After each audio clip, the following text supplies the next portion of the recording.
So what we know more or less how many kids on free school meals have got some form of special educational needs, probably dyslexia. We know how many kids from different ethnic backgrounds from free school meals demographics get to universities. And we know the differences in how many kids from different ethnic backgrounds from these demographics are given special educational needs provision. The mathematics, and I'm no mathematician, but the mathematics seem fairly obvious. We need to level that playing field.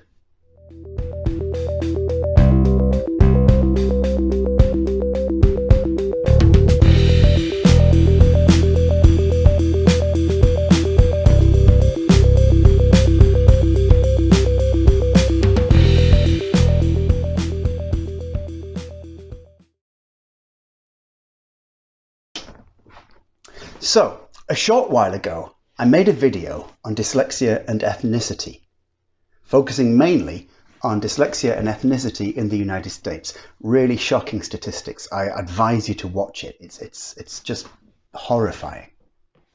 So let's just very quickly look at some statistics. And these are quite eye-opening. In America, did you know that if you're white, your chances of being a proficient or an advanced reader are something like 12%. If you're from an Asian Pacific background, your chances of being an advanced reader at 4th grade are something like 20%. If, however, you're Hispanic, or you're Black, or you're First Nation, your chances of being an advanced reader in 4th grade are around about 3 to 4%. The problem with any videos that we make or any statistics that we give out on, for instance, dyslexia and ethnicity, is that almost no dyslexia statistics that we have are what you would call absolute. So in fact, how many dyslexics are there in the world? We just don't know. We have good idea, we have a very good idea, but we actually don't know. There's no central database and different people measure it differently. So one of the problems we have when measuring dyslexia and when looking at dyslexia and ethnicity is that we don't know for certain. There's also another problem, and this is that it's not universal. So for instance, the issues that there are in the United States of America are very, very different from the issues that there are in the United Kingdom, for instance. There was a report not so long ago, and this showed that the issues of dyslexia representation and dyslexia accommodation in Britain are not really heavily influenced by ethnicity, nearly as much as they are by poverty, wealth and class. Clearly, class and wealth are one of the keystones of British society and one of the things that undergirds the inequality in British society, far more than race. It's really important to mention that kids from Black and other ethnic minority backgrounds tend to come from lower socioeconomic backgrounds. So white kids on free school meals, something like 11% or 14%, something like that. Black kids tend to be about 30-something percent. And Pakistani Asian kids tend to be up in the 40% range. So there is a huge economic disparity between white and other ethnic backgrounds. But of course, even taking that into account, the statistics about special educational needs provision are quite shocking, even taking it into account. Per 100 children in the United Kingdom, round about 25% of them, 1 in 4, is on free school meals. Or at least certainly in certain parts of the United Kingdom, certainly in the northeast. Of those kids who are on free school meals, round about 1/3 of them have got special educational needs. So we're talking about more or less 8% of the population of kids in, let's say, the northeast of England statemented as having special educational needs. And this is kind of what you'd expect. It's in line with what we know. So for instance, somewhere between 10 and 15% of the population of Britain is said to have some form of dyslexia. And dyslexia is by far the most common special educational need. Something like 80% of all kids with special educational needs diagnosis and assessment have got dyslexia. And of course, a dyslexia assessment is an expensive thing. I mean, they cost upwards of £500, £600 sometimes. You'll never come across one for less than £400. And of course, if you're talking about kids on free school meals, then you're talking about just the very families who find it difficult to afford this kind of thing. So when you see a sort of a figure, a statistic of around about 8% of the kids in a certain part of the country belonging to that demographic with free school meals having special educational needs, it kind of fits with what you'd expect to find. So these are kids at school on free school meals. And these are the kids with special educational needs at school on free school meals.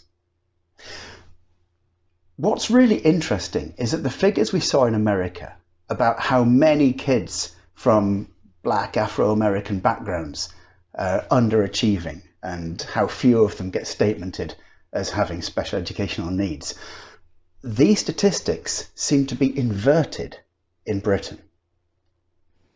So let's just look at how many kids who come from backgrounds with free school meals, so how many free school meal kids get to university, and break it down by ethnicity. If you come from a Black or a Bangladeshi background, 59% of those kids who had been on free school meals get to university. If you come from a Black Caribbean background, 32% of those kids who have been on free school meals get to university. If you come from a background which is quaintly called white British, whatever that means, but if you come from a white British background, 16% of kids who've been on free school meals get to university. In other words, half the number of Black Caribbean kids and about a third of the number of Black African and Bangladeshi kids. There's a massive disparity there, a really big disparity. And this isn't, of course, down to innate intelligence. It's down to something else. I wonder what? Well, it turns out that part of the answer may be to do with who gets statemented as having special educational needs. There have only really been two major reports into ethnicity and special educational needs in Britain. These studies were big, by the way. They weren't small studies. I think it was something like 6.5 million children were sampled. I mean, that's a big, big study. So we can more or less take these studies as fairly accurate and providing really responsible and reliable information. They both come out with more or less the same kind of findings.